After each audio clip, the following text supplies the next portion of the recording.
Hello, I'm Oriana Fox. Thank you for tuning in to Multiple O's, the spin-off podcast for my talk show, The O Show. The O Show is a live performance piece that mines the conventions of daytime TV talk shows for all that they're worth. It features artists and other experts who have no difficulty spilling the beans about their lives and opinions, especially when they defy norms and conventions. So if you're interested in candid confessions, nonconformity, creativity, and mental health, you've come to the right place.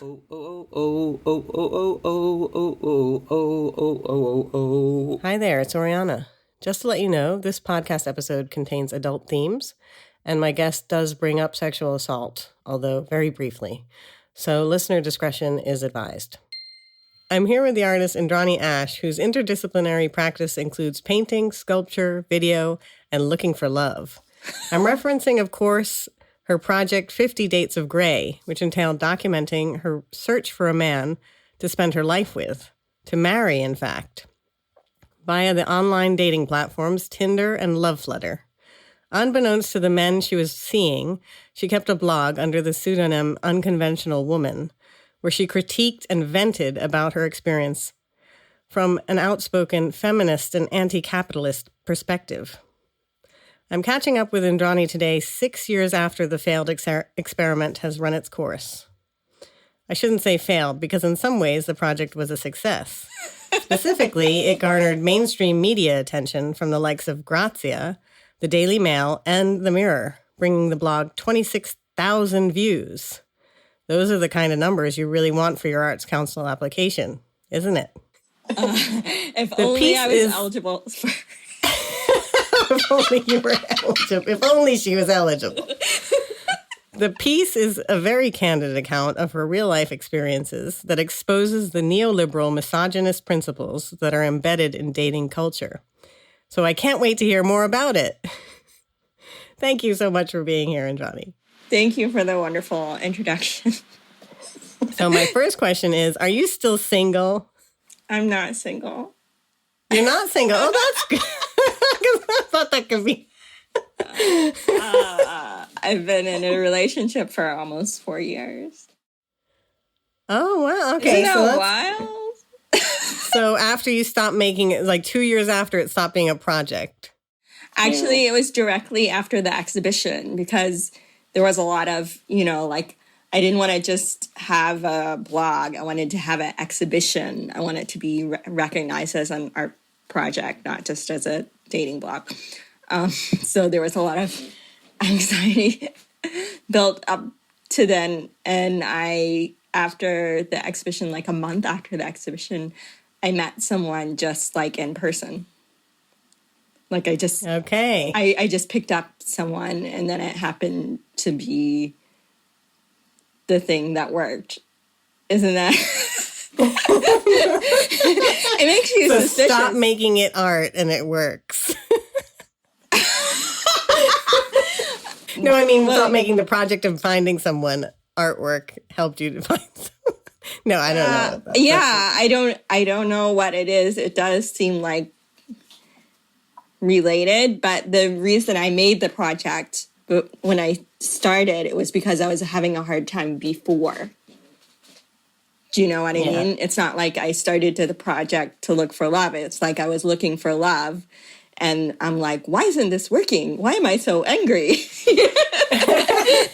And then I started the project. Yeah. That makes me also think that I learned something from the project, or it had to do with some other issues having to do with citizenship and agency, and how much agency you have in a country or a space. Yeah.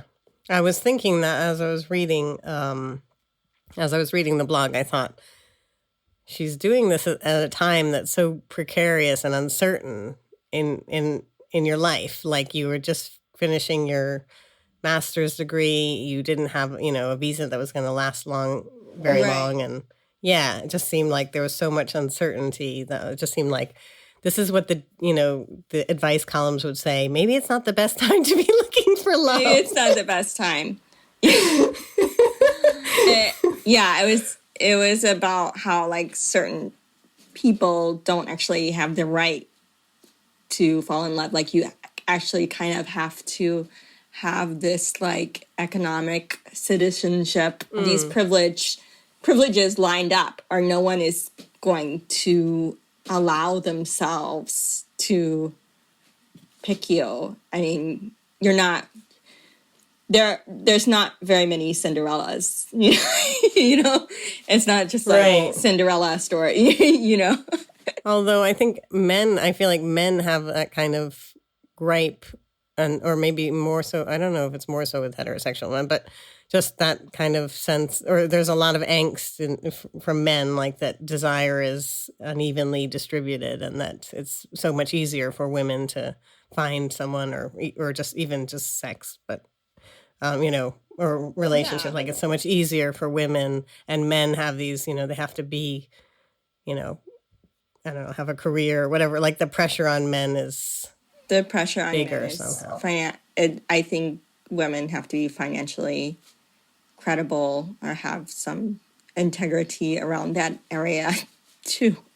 Because it was basically, if you care about money, like if you have enough money, like, or you're a banker or whatever, you really care about money. So you also want to be with someone who cares about money. Yes. But that wasn't who you were looking for necessarily. And if you don't care about money and you do a job where you don't care about money, you can't exactly rescue anybody. That's true. You at least need somebody who's like standing on their 2 feet, kind of. Solvent. Like that was one of the options on one of the dating websites. It was like, are you, do you earn this much, that much, or are you solvent? And that was always the one I would choose. It's like, I'm solvent. That's the best I can do. Well, it was just like the way the UK legislation was set up around visas. So it's like in that position, you would have a hard time getting these things, which are actually on the second level of Maslow's pyramid, is like friendship, sexual intimacy, these like basic needs, and it was about how we've like romanticized love as, love is possible, like as it's free for everyone. And it's not. It's for those who are economically privileged and are privileged by citizenship to be in certain spaces. Yeah. So it was nice. That's interesting because I met my partner after I think it was a year after I got my permanent residency status. Exactly. Exactly. And no, I remember being conscious about that, or very, well, I would always be very defensive about, like, I got my permanent residence the hard way. I didn't just, marry someone, or, I got it through 10 years continuous lawful stay. It's like the most annoyingly lengthy way to do it. But I was like, I didn't marry somebody. I didn't do that easy way out. And, yeah. But yeah, and I also, maybe I was holding back from, finding someone until that was settled. I didn't want that to be the reason that I was getting together with somebody.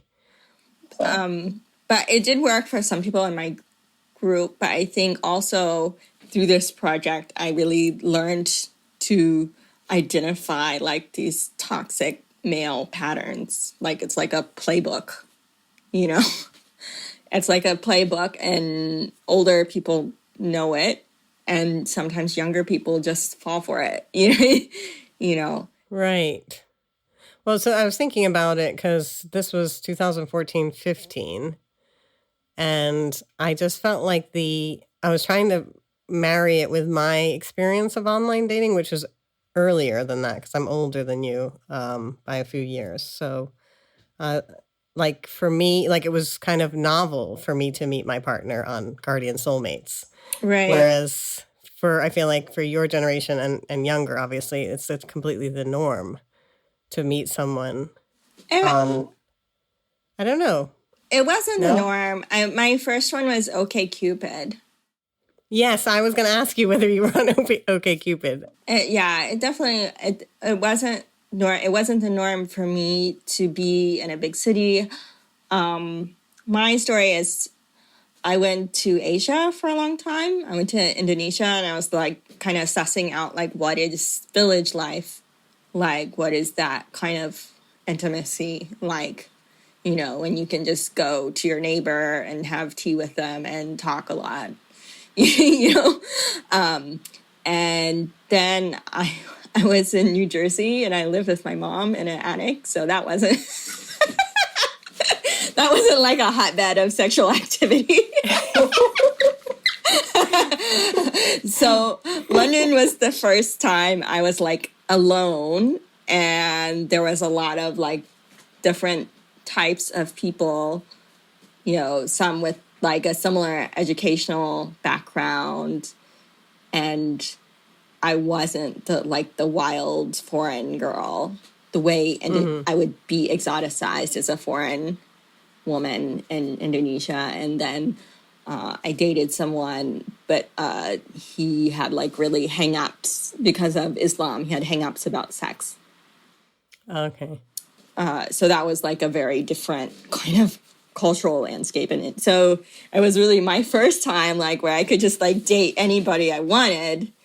And I was fine. I was seen in different ways, but I didn't carry that colonial baggage of Indonesia. So that's why I was so green. Oh, I see. Okay, so that's putting it into perspective a lot. Because, I mean, I knew you were American, but I didn't know any details of, your life. So, I mean, you said you had been looking for a while before, but... Yeah. Or it's just that if you want to be in the city, if you're like from a small place and you're like dying for your chance to be in a city, like you don't feel comfortable in non-urban environments, that's what. So when you're like, oh, maybe I could live here for a long time, that's actually where you want to seek a partner. You don't want to get stuck in a place that you don't want to live in. Right. So, so that was part of it, that I could actually see myself living in London if I could only get into this like social structure and to the social circles there. Maybe I meet someone rich and he knows lots of rich people, and then there's just some acquaintance at a party who has a job for me, and it's not a big deal because they have so much privilege, but they're very guarded about their privilege. Yeah. People who live like that, so of course it didn't work like that. And I just fell for every little like toxic pattern, and I when I should have seen a red flag and said no and get out, I prolonged things and I wasted my time. But early on in the blog, you do say, instead of being the unconventional woman, I'm turning into the short-term dating girl. Yeah. You become a kind So you did seem quite savvy to the games that were being played, or quite wary of them from the very beginning. Yeah, it's like, but you don't want to believe it's only that. And you do want to be able to have this kind of intimacy on dates, not to just like assume that you're gonna sleep with someone, but be able to like create this theater of intimacy where it feels like you might be falling in love. Like that's the whole point of having the date. You don't want to lose that kind of power to imagine that it could work, because then there's no point in going on a date, right? And you just like go through periods of exhaustion and hoping, and it's pretty frustrating. Yeah, you in one of the kind of many press interviews, you said something about, or they asked you about the numbers, and you said something like, I don't know, 30 dates in such and such amount of time, and they were shocked by that. And you said it's not that I'm a serial dater so much as a serious romantic, which kind of speaks to what you just said. Yeah. Well, Yeah. or, I mean, I didn't have a job yet. I was trying to get a job, but I was also doing this project as like kind of a media project that maybe you could like do content writing or some, like a first trying to turn an art degree into some kind of professional background where you could get an actual job is pretty tricky, Yeah.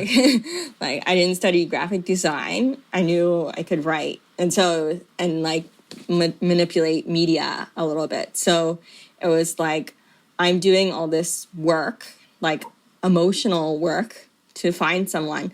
How could I turn that work, into my artwork, into my, portfolio that I could apply for jobs with? That's such a clever thing to do, because I just know that I spent so much time myself in that same pursuit. And if I had something to show for it, in terms of like a career thing, that would be really amazing. But I mean, not that I don't work in advertising. I just had this idea that it might work. I think I got one like interview. So doesn't that make the whole project though really neoliberal? Yeah, well, it is. It's like, as it was critiquing neoliberalism whilst being, well, I mean, it's maybe impossible to escape that. No, I mean, you're participating. Your body is inside it. Yeah.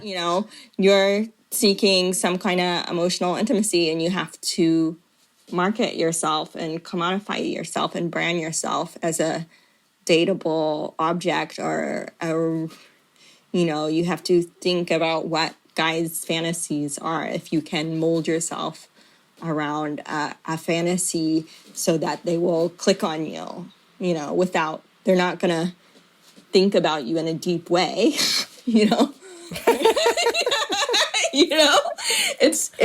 it's like advertising. It's like a split second decision whether they decide to talk to you or not. So you have to make yourself the product.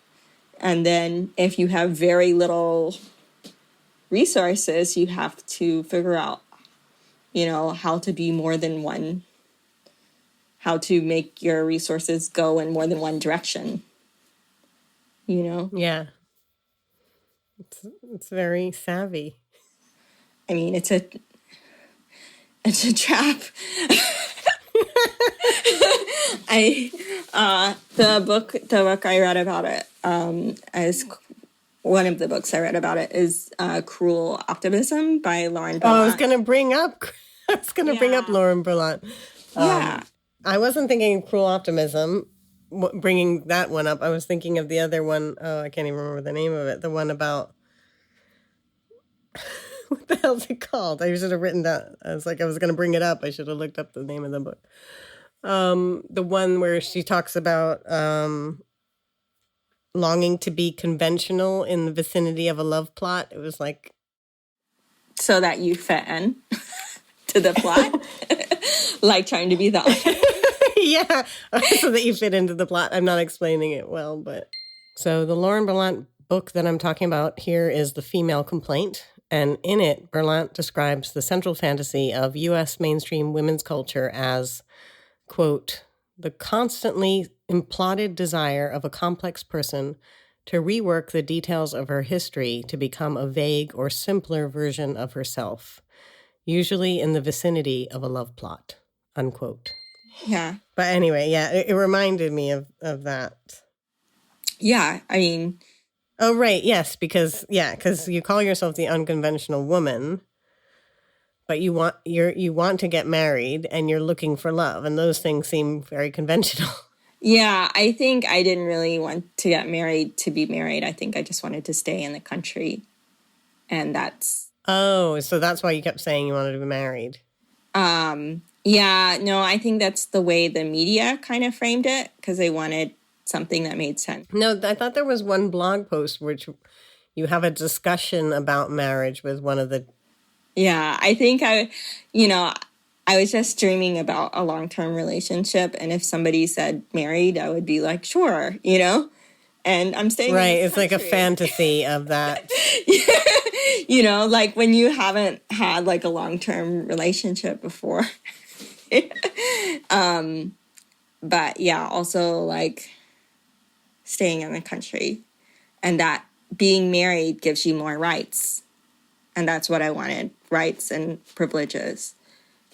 And now I'm in... But the idea of going to a city in America where you'd have them didn't appeal? Or they're just... Yeah, why didn't that appeal? I mean, I know for myself. I don't know about you. Most places in America, people are quite isolated. They're in their homes, and they can't just like walk onto the street and like, access several bars and coffee shops. In New York, you can. What? In New York, you can. Yeah, but New York is only for certain very special people. Certain income brackets. Yeah, I know what you mean. I don't know how anyone... Like riots and protests and Occupy and angry racists. It's because there's a certain group of people have set the system. It's not based on like social things. There are no arts council grants that go to 25-year-olds.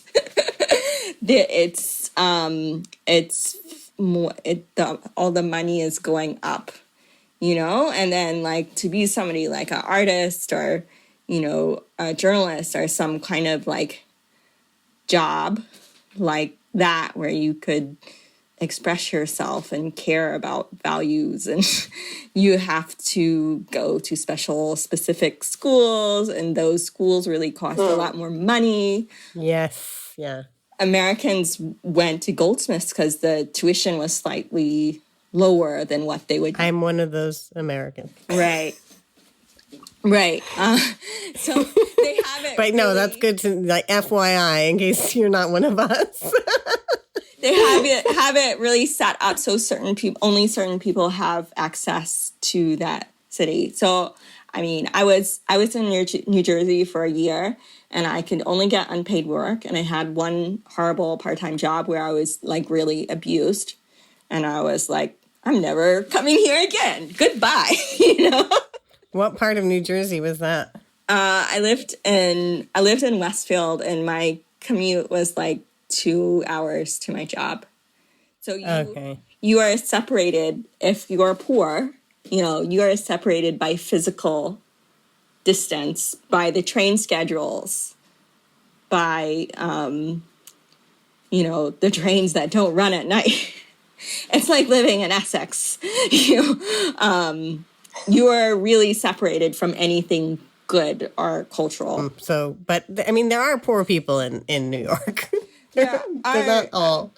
But been there. It's like... They've been there for a long time. They've been there. They're not like new. They have the rent controlled apartments. Yeah, they're not. Yeah. They're not new. Rent control is a good idea.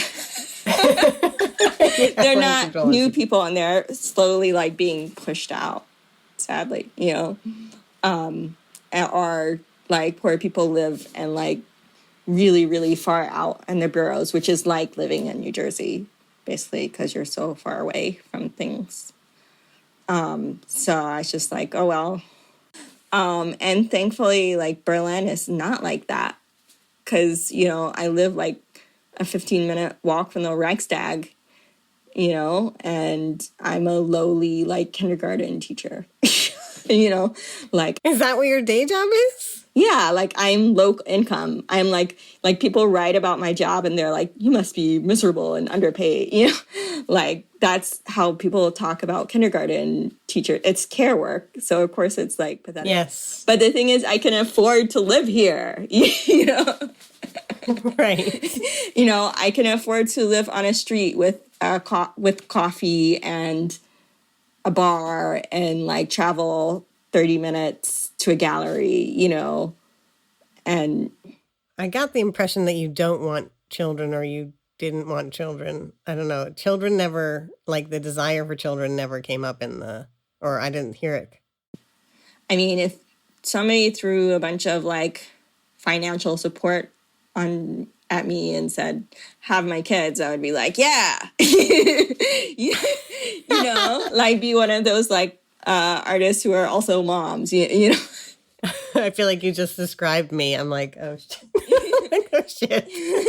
You know, like, but you know, I just finished art school, and I was like trying to figure out how to be an artist, so it wasn't like on my.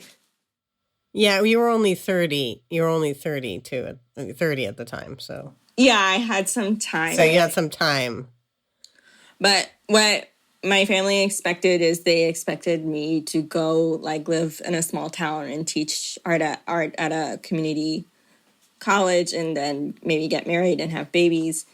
And there's just this way that you feel in that rural kind of area, or the way North Carolina makes you feel uncomfortable with people and their political backgrounds or their lack of knowledge or education. You just feel uncomfortable all the time. You know, there were a lot of people here in Berlin who came here to like survive capitalism. Yeah. Yeah. To try to be able to do their art or their writing or their music or something, you know, without like all the economic pressure that you would find in London or New York. So I've thought of Berlin as like a freelancer colony before. Well, interestingly, I mean, both you and Misha Badassian, who's the artist who was on the O Show, who did the project about having sex with a different man 365 days. To clarify, I'm talking about Misha Badassian's project Save the Date, which he spoke about eloquently on the O Show Time's Up, Penis Down episode, which will be released on YouTube soon. If you want to be notified as soon as that's available, subscribe to my YouTube channel, the Oriana Fox channel. Misha is a social worker, so he has a full-time day job as well. Oh, great. Yeah. Yeah, so neither of you are freelancers. I was a freelancer for a long time.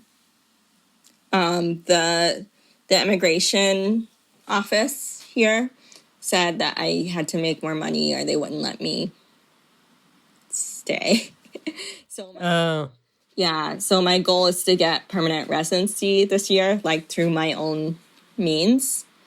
And with this like fixed income, I can get permanent residency, and then later I can like just say, you know, forget this, you know, because I will have the right to stay here no matter how much money I make, you know. So it's the difference. I see. Okay, so there's a strategy in place, right? That it's something that you can do it doesn't have to be forever.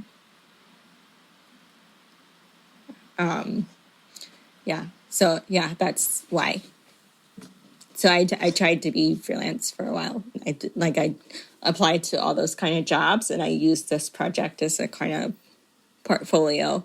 But it's really hard to get those kind of jobs and to get them to pay you. In one of the blog posts, you say shame is a tool for social control. I can't remember now the context for you saying that. But I think it was around the fact that about this, you know, this question of revealing these personal stories and the question of the ethics of that. And if I got into a sexual situation, but then there was like a loss of consent, or, you know, something bad had to happen to me in the sexual situation, there is a feeling like maybe you should be embarrassed about that because you were in that person, you chose to go on a date with that person, you were attracted to that person, but actually you shouldn't, because when you reveal it and you talk about it, you can kind of figure out what went wrong. If that person hurt you, that they were wrong. And you can hear other people's perspectives about it. And then you can start to see it for what it is. So that was that's what the blog was like. It's like I could hear myself speaking, and then I could also get other people to hear me speaking. And then I could kind of get their input and see, okay, this is what's going wrong. Like, it's not that I just have a bad feeling about it. It's like, this is really going wrong. There's an imbalance of power, or men are manipulating me, or, they're, when I give them the benefit of the doubt, or when I'm really trying to develop intimacy with people, they're like manipulating my desire to be intimate, to be emotionally intimate, or to have a relationship, to like bed me, like they're like tricking me, as in I say I'm like really looking for a relationship, and they're like, oh yeah, I'm looking for that too, until like we sleep together, and then they just disappear. Yeah, because you said, I think it was in the Daily Mail, they quoted you saying, in my research, I have only discovered 2 types of men in London: those who don't want to be around me, and those who pretend that they like me long enough to sleep with me. Right. It's like all of a sudden the scales fall off their eyes after they woke up in the morning.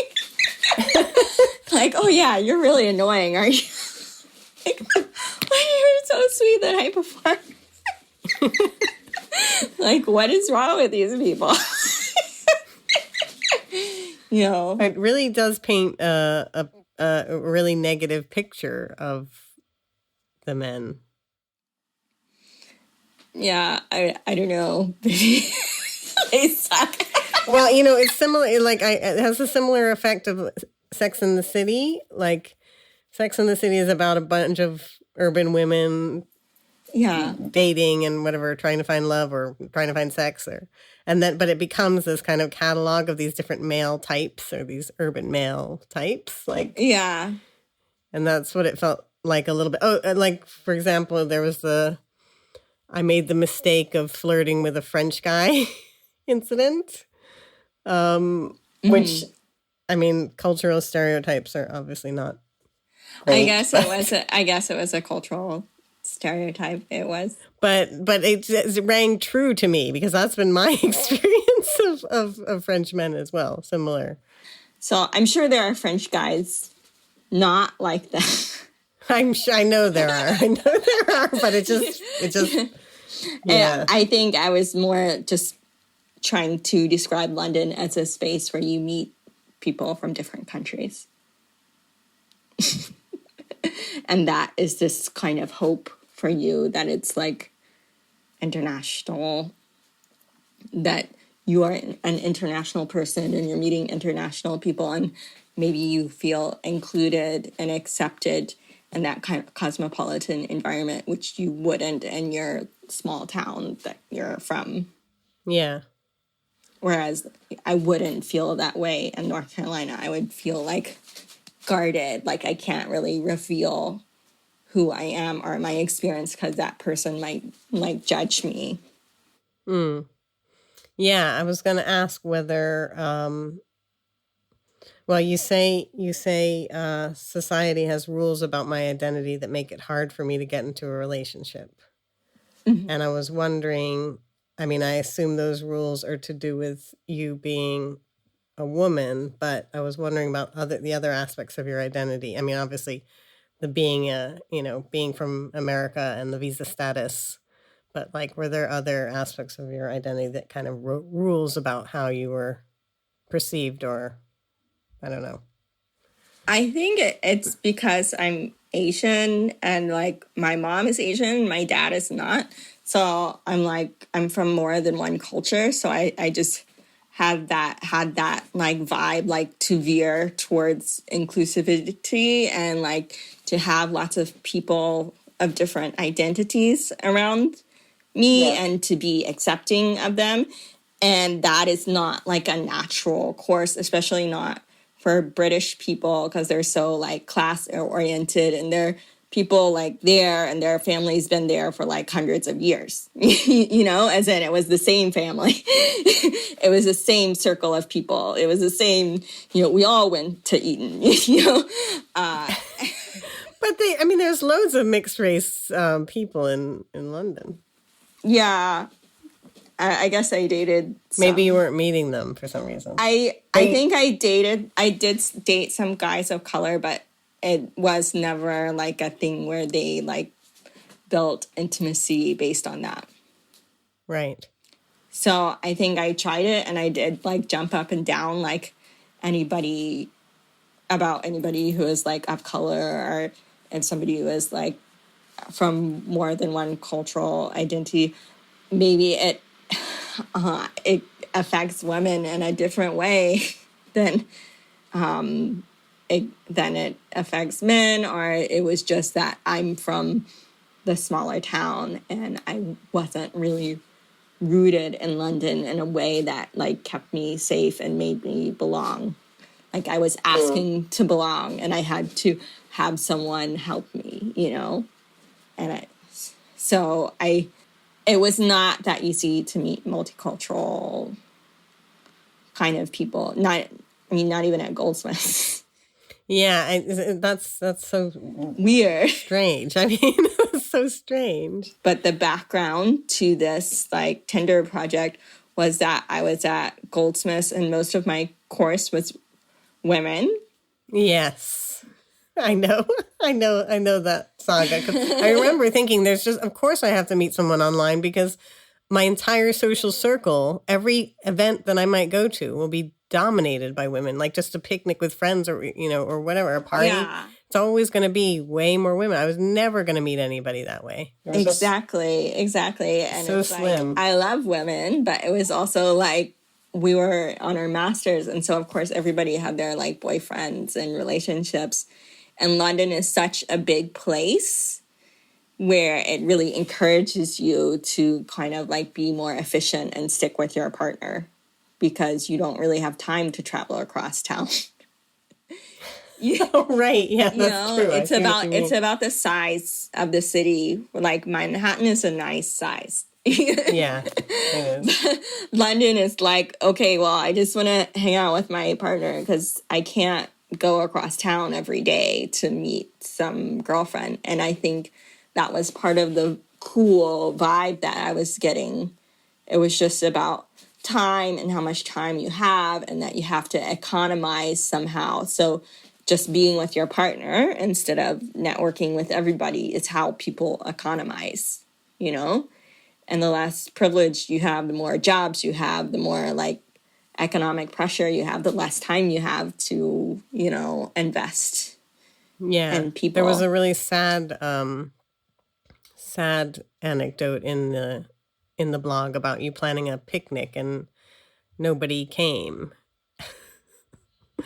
And it was all about like the heteronormative structures that meant that the couples didn't bother to come. The single women at least apologized before not showing up, and then you could so easily categorize it. Well, you categorize it. I mean, in the blog post. So yeah, it's so funny how things. Yeah, I was trying to express really like Maslow's pyramid. It's the second level that you don't get this. You don't get these. What about like befriend? Like, would it have helped to befriend more? Like, have a queer community around you, or have more friends who were queer? Would that have? Unfortunately, it would have helped to have been queer, just like to have been queer. To be queer, be around queer people. Definitely, I've seen in Berlin that queer community way better, kind of more like solidarity, and you know, maybe I'm just an outsider. That it looks good from a distance. But definitely, I mean, queer, you have different problems, but yeah, it frees you from those like toxic habits of this like toxic heteronormativity and this like kind of patriarchy. These like dating habits, like these patterns, like I was talking about, you know, where people are so predictable. Yeah. So yeah, it would have been better to be queer, I think. Except for all the homophobia and stuff. Other than that, it would be better. Except for all the homophobia are the things that Misha was talking about were totally different, like blatant aggressions and violence. So it's like I'm not even qualified to speak about that. I just think that I was just analyzing the system. I was just analyzing like being straight. Yes, yeah. Which is great because I mean, as a straight woman, I had a blog like as an artist in 2011, I think it was, like right when I met my partner. And I remember like going to queer film festivals and being like, this film was so great. It really, celebrated female desire. But why is it that I'm always having to go to queer things to find this thing I'm looking for? Yeah, sometimes. Sometimes. And it so, feels but with like your that. work, I was like, finally, I was like, I mean, I guess there's Sophie Cal. But like, you and Sophie Cal, I was like, there's another one whose work I can be like, I can really identify with this, it's not through the lens of queerness. So that was nice. Yeah. I mean, I guess people don't want to risk that, or a lot of people told me, oh, no one will want to be with you because of this. Right. Because you reveal so much. You have to be this person who doesn't reveal things, because revealing something is losing your power. And it's all about power, isn't it? That's what you're talking about. Shame is a tool for social control. It's like, oh, I have to play this power game with you for you to like me. I have to not reveal anything. And that's what it felt like, this like power game that people were playing. And I was like, I thought it was about intimacy.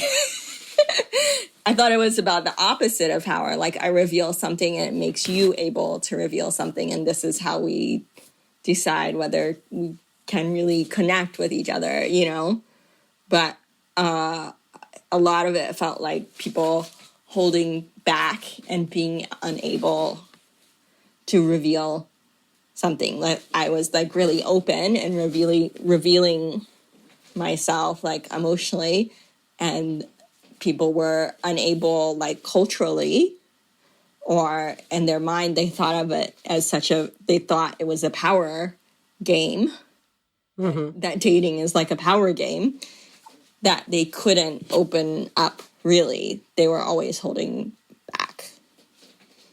So I thought it was like this capitalistic perversion of what intimacy is supposed to be. Like, no one was really doing it right. No one was really opening it up.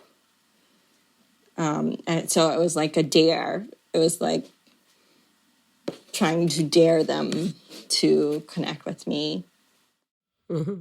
I'm just wondering, like you said, OkCupid was the first one you went on. Did you happen to do that? They had like a dating personality test where you answered a bunch of questions and then it gave you a verdict of like what kind of dating personality. Did you ever do that test? Like a profile? Like, it wasn't making a profile. It was like they had these like those fun tests and stuff you could take, and it gave you like a quiz kind of. Yeah. Did you do that one where it gave you like a verdict on your dating personality? It was like, mine was Dirty Little Secret. And my best friend was Window Shopper. And it was so funny. I think my brother was 5 Night Stand. And my mother got the same one. But when did they They were both 5 Night Stands. Doing that? Because I remember percentage match, but I didn't get a name for my personality. I had percentage matches. We talked about, me and my studio mate thought that OkCupid is more for like really English looking girls. Oh. Well, I mean, maybe been different. Like, I feel like things have probably changed. Like, things change so quickly in culture, especially online culture. Mm-hmm. So when I was doing it, might be totally different. from when you were doing it. Because also, like, I met my partner on Guardian Soulmates, and literally, like, 6 months after we met, my best friend told me that Soulmates just went down the tube because they redesigned their website, and the algorithm was all messed up, and it was terrible. Oh, really? And so I feel like I got him, like, in the nick of time while the Soulmates thing was working. Yeah. But the thing I found with online dating was that if I, like, liked someone first, like, if I showed interest in some way, whatever you did, like wink or whatever it was at the time, like you winked or you sent a message, if I expressed an interest first, they never wrote back. Or if they did, it never developed into a date. I had to wait there to be clicked on or whatever. Because it's a power thing. Yeah. If you made that first move, you're no longer appealing to them. Yeah. It's just ridiculous. Like, so annoying. Or maybe they were fake profiles. It's very like I thought maybe they were fake playing profiles. Chess or what? Why are you playing chess?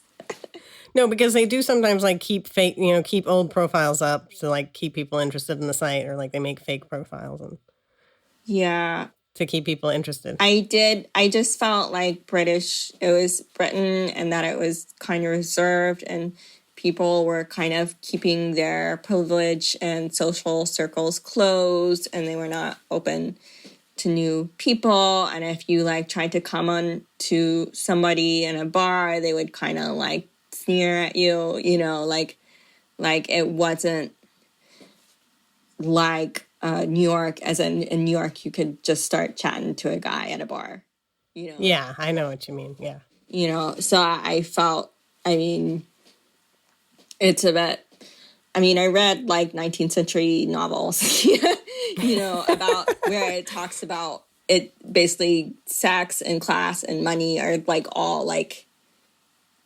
very connected, you know, and it made sense to me as a continuation of that, basically. And I also felt like the race thing was kind of like, as in they were looking to perpetuate that, like, if their social circle was closed, you know, I mean, they're even less likely to, like, date someone who's, like, multiracial, you know, or, you know, from a former colony, you know, or has the background of, like, in reality, those people don't usually mix, like, the people of the English elite and people with an Irish background. Like, it's, you know, sometimes it happens, but it doesn't happen that often. Yeah, it's interesting. My partner is British Indian, and he told me that it's like a thing for Asian guys to date redheads, because, like, ginger or whatever, that's considered, you know, they're sort of derogatory against ginger, like, red-haired people. Yeah. And so, like, ginger girls are, like, somehow less than, so they date Asian guys. So maybe, I don't know, it's just this kind of stereotype. Interesting. Like, I always heard about, like, the blonde woman in a sari, but that's just, like, that's much worse than dating a ginger girl. Yeah. You see, I mean, it's a weird phenomenon. My boyfriend is Irish, so it's like you can kind of talk about colonial histories together. Is he ginger? He's not ginger. I'm just teasing. He's not ginger. I'm not, like, into ginger guys. I mean, I've been interested in ginger guys before, but it's not, like, a thing for me. Totally just teasing. It's just like, oh, you have bright so color. No, that makes sense. The Irish, and yeah, the kind of connection around. It's a thing about class, of, like, looking down on people, and then if you're from these, like, post-colonial experiences, you just see power and history in a different way, and you're less likely to. It's like England has this group of people who believe they're in power because they're better than everybody, but if you look back, like, 300 years. It's like, oh, all your money came from slavery and sugar and India, huh? You know, and no one has called them on that. you know, and they're like writing these racist tabloids about Meghan Markle because they think they're so good. She like came to save them from their branding calamity, you know. You know, and they're just like repeating history again. Their branding calamity. Yeah, but that didn't work out, did it? Sadly, she couldn't help them. She couldn't help them. No, it did help. I do hear people talking about the Black Prince, like people of color in the playground. I hear them saying things like excited about having a Black Prince. Mm-hmm. You mean the princess? The baby. The baby. Oh yeah, that is exciting. Yeah. But yeah, it's like yes, there are people. That was before they left, so maybe their attitudes have changed. They're just like, oh my God, this country.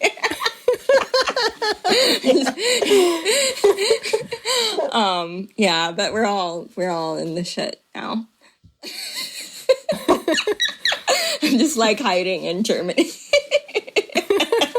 One thing I thought was really great is that you said this that self-promotion is the fact that, or the idea that self-promotion is a sin is a message spread by those who are already well connected.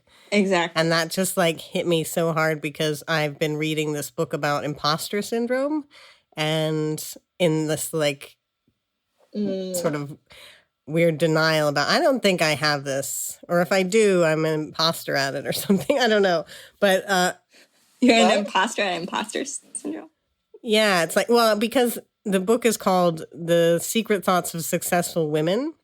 Oh. And I'm just like, but I'm not successful, so of course I think this. I was trying to figure out how to be successful. So I'm like, so how can I be an imposter if I'm not? Because it keeps quoting like people like Meryl Streep and all these like really famous and, successful people. And I'm like, but I don't see myself in that same league. So I feel like I'm a failure and I have perfectly, reasonable thoughts about my status. But no, I'm definitely too hard on myself. But anyway, it says in the book, like, you need, basically, there's no shame in self-promotion. Like maybe it says something like, maybe you think that good quality work should stand for itself or whatever, should speak for itself. And so I'm like, that is me. That is what I think. I think good quality work. And I feel very uncomfortable about self-promotion. Mm-hmm. And so, so hearing that just made me feel like I somehow, obviously absorbed that message that that from those well-connected people, that it's, you should be ashamed having to self-promote. That must mean your work sucks. But actually it's more like there's structural reasons as to why. Yeah, it has to do with that being reserved, and the social circles are closed and the privileges are exchanged secretly so they don't have to promote themselves. And it's a very like British thing, and America is more like, that scene of Mad Men where he's just like on the street, like, I don't know, he's like the dry cleaning guy. I never watched Mad Men. Oh, well, good for you. But it's just about like in the 50s, if you were a white guy in a suit, you could just pretend that you were anybody or anything and get a job too. Right. So it's like, this is the way Americans see the world, the elevator pitch, like this is the way we've always been, because the people who came there were like the lowest of the low, like European garbage, often. So we just learned, you have to sell yourself and, make it on your own. Whereas like the people who lived in Europe, some of them have very old families and have been passing around these privileges for a long time. And this is the way they can maintain control, by shaming people. So that's like built into the culture. So once again, shame is a tool for social control. Just right. reiterating. Yeah. Yeah. So with the blog, obviously that was a bit of shameless self-promotion, or as a tactical career move in a way. It was interesting to do the project just to get my media out there as I wanted, even if it wasn't as popular as, and it was definitely cool to have it. And there's these horrible publications just so people saw it. Yeah, no, but I wanted to ask about that actually, because you said there was like one persona in, or there was a version of you in those mainstream articles, and then there was the real you. What was that version that they were selling or whatever? It felt that I was really saying, like, this is a feminist artwork and it has anti-capitalistic, content in it. And they were just like, oh, poor nice girl went to the city and tried to get into a relationship. And, Tinder doesn't work because it's bad, like this very simple mainstream kind of version of, and I could not get them to say it was an artwork or, and all the commentators are people who covered it were conservative people who are like, marriage, family, blah, blah, like it was weird. So they could only cover it from this perspective. Nobody would cover it from like an art perspective. But apart from that, like with your, you have a wide body of work that's, of various different things, and collaborative practice as well with the Golden Brown Girls, which I love. And do you put a lot of effort into self-promotion? I was an installation artist at Goldsmiths. I made big, heavy things that I had to pay rent for. I kept things in storage for a while. It's just really expensive, and you can never mail that stuff, So you would have to have a gallery or someone invest lots of money into like shipping and protecting your stuff. So it was just not a realistic thing for me. Like I said, I really struggled to get some kind of job. So that's why I was like, okay, I have to do something digital. It's a populist media. It will reach everybody. It will knock on every door. Like you can send it to anybody and the whole project is there, So that was, and yeah, it's not so much promotion. Like there's things that I could have done that were more, like it would have been a more popular blog if I slept with 365 guys. Because it was way more like sexy and trashy, or I could have, like made like sex videos, like I could have. Oh, I'm not saying, what like I'm saying, I can see in some ways, you're painting like, a picture. In some ways, I'm trying to promote myself by making it accessible. But in some ways, I'm really like, I held myself back in some way. And then also with the Golden Brown Girls, like, why did we think that would work? Just to clue you in, the Golden Brown Girls was founded by Indrani with fellow artists Shannon Tamara Lewis and Sarah Umar. Together with a host of collaborators, they redefine notions of success and happiness by writing themselves 30 years into the future. They produced a series of videos which you can watch on YouTube or visit thegoldenbrowngirls.com. Well, the first video I noticed had like over 1,000 views. And then after that, it trails off to be much fewer. And I wondered, what did they do to get the first one so many views and that they didn't continue doing to get the other ones watched? Maybe that's just because it's the oldest one. Oh, right. So it just accumulated over time. But yeah, do you see what I mean? Like, we're not sexy. It's not about being sexy, Yeah. So that's what I know. It's not like viral content. Like, exactly. Because like the content be sexy. Yes, yeah, I know, because the only videos of mine on YouTube that have got over 1,000 views are ones with naked women in them. And they were feminist performance pieces that happened to have naked women in them. They weren't meant to be titillating. And so I'm just like, people have said to me, oh, wow, you're so lucky. Wow, to have so many subscribers. I'm like, yeah, but people are just hoping I'm going to put out a video with kids in it. They're not, I don't think they're genuine fans of my work. They subscribed when they saw that one video. That was it. Yeah, so I was kind of awkwardly using this media. I awkwardly use digital media. And even like when I went to Instagram and I really got it, I really got that it was about being sexy or whatever. And I try to make work with myself being sexy in it, but it's still like not really sexy enough.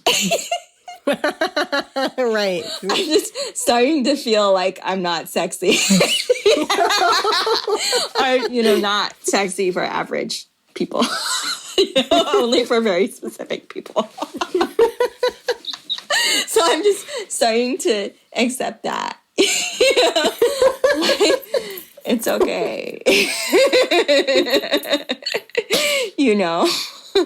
But in terms of like a personal sense of like where you draw the line in your work with what you will share, where do you draw the line? Like, what's too personal to share in your work? Yeah, I think I kind of implied sex, but I didn't actually describe enough. Like, I didn't really give a play-by-play account. Like, you can't really tell from that blog post that I was, like, raped anally, or, like, I just said he did something that I didn't want him to do. It really hurt, I didn't really describe sexual encounters like, then we did this, and then I was in this position. Like, I kind of implied it,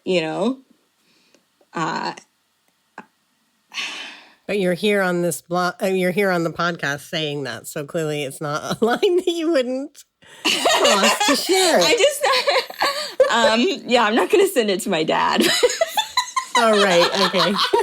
Yeah. No, yeah. I started telling my dad, you're like, not don't look at my stuff. Search Apple Podcast for me, Dad.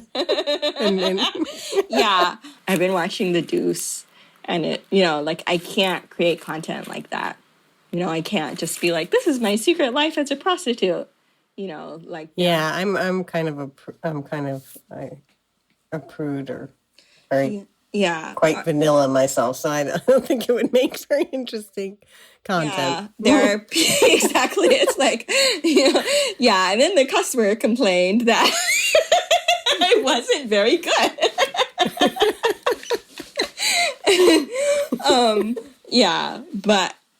The other thing that I wanted to say is that a lot of times, like, first time sex is like kind of mediocre. Like, it's not very pleasurable.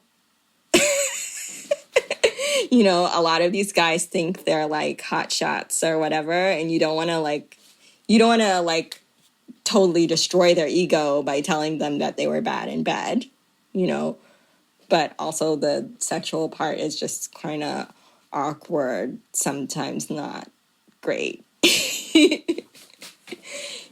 So that wasn't really the heart of the project, although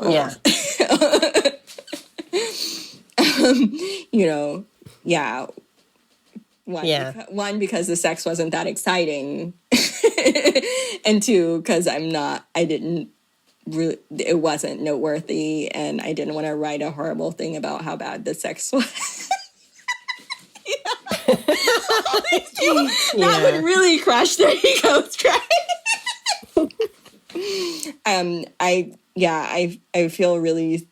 I feel empathy for guys, as in, I don't want to like destroy their ability to perform sexually when they feel so ashamed or that they aren't pleasurable or whatever. Yeah. Because that just makes me feel bad. because it has to do with your ability to perform sexually, has to do with your confidence. So I would never want Yeah. to like destroy somebody's confidence like that. But no, but also like just though in terms of yourself and I don't know, is there an aspect of your life, other aspects of your life that you wouldn't share, or are you just pretty candid person? Well, I mean, now I'm in a relationship, so now I'm just like, okay, I'm like this is part of my system as a personal, as an individual. I'm an economic unit, and I have emotional needs and physical needs, and this is part of my economic system. So I would not make that into my work because I'm protecting myself, right? Yeah, that's the way I feel too, actually. Yeah, so I found it different, when these guys were just coming to me and leaving, and they weren't really part of my economic system, and they were like stealing my emotional labor from me. I felt way different about it, and that I could make work from it. Now it's hard to make work about the politics of my relationship, or it has to be like heavily fictionalized, like say in Golden Brown Girls, where we like put 5 layers of fiction on everything. Yeah. Yeah, absolutely. Yeah. So now it's different. I've learned how to distance myself from the work a little bit, but it's also harder because you have to be more creative. You don't just plug yourself into the intimacy machine by going through Tinder and getting on a date, and then you get a new story out of it. You have to like study more, be more creative. You say you like the idea of Tinder because it's a way of kind of meeting people from all different backgrounds, and connecting across these, boundaries of whatever class and whatever else. But I did get the sense that you had criteria as well, like with what you were looking for, like in terms, like you wanted someone who would be your sort of intellectual equal and Right. be, and accept you and be, you wanted intimacy, but it felt like, I felt like there were criteria you had. Do you feel like you had criteria about who you wanted to be with? Yeah. I mean, I wanted somebody to be like myself, Right. Because like you asked about you kind of vetted whether they were kind of feminist or, they respected women or they were, yeah. Yeah. And But did you, yeah, but did you feel like you had a list in mind? Like my mother used to tell me when I was single, you should write a list of all the qualities you're looking for and hang it up on your wall and look at it every day. really? Yeah, my mother's a therapist, so Oh, nice. so that's what she would. That was her advice. Was like just keep in mind what it is, these qualities you're looking for. Yeah. Yeah. I mean, there's a list of qualities, and then there's also like a priority list, like level of attraction was lower on the list than being able to have a discussion. That because I had the experience that sometimes just because I enjoyed talking to someone or the way someone thought, I would become more attracted to them over time.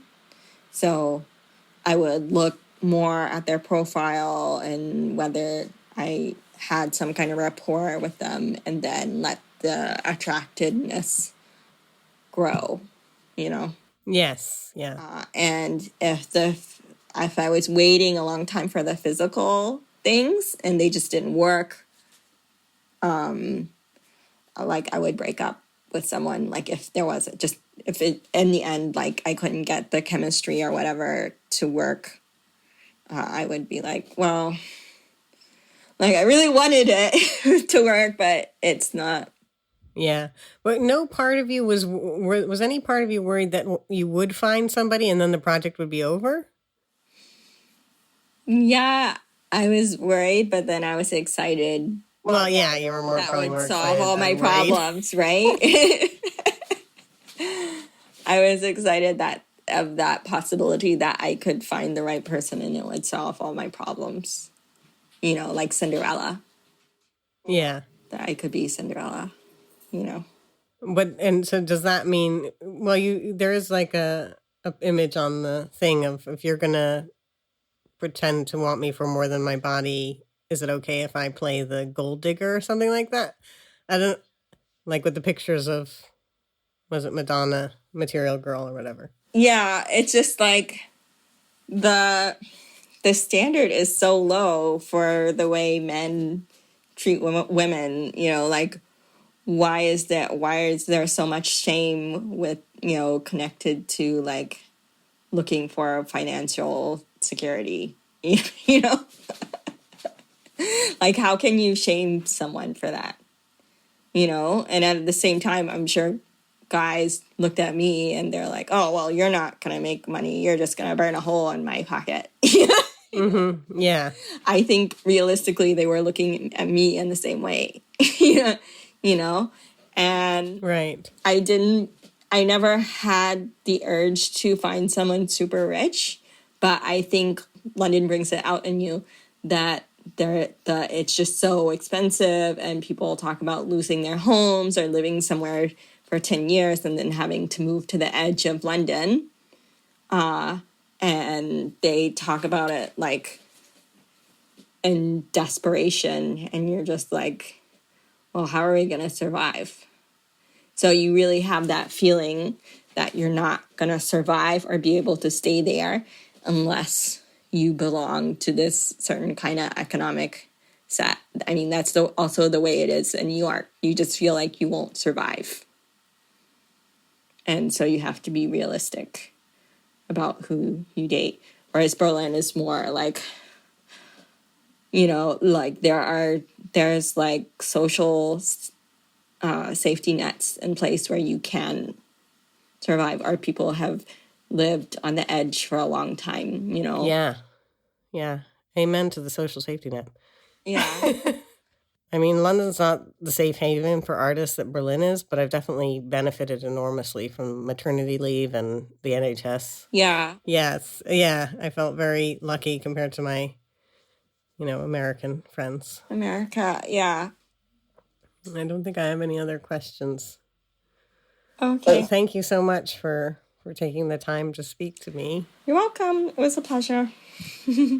So that was my discussion with Indrani Ashe.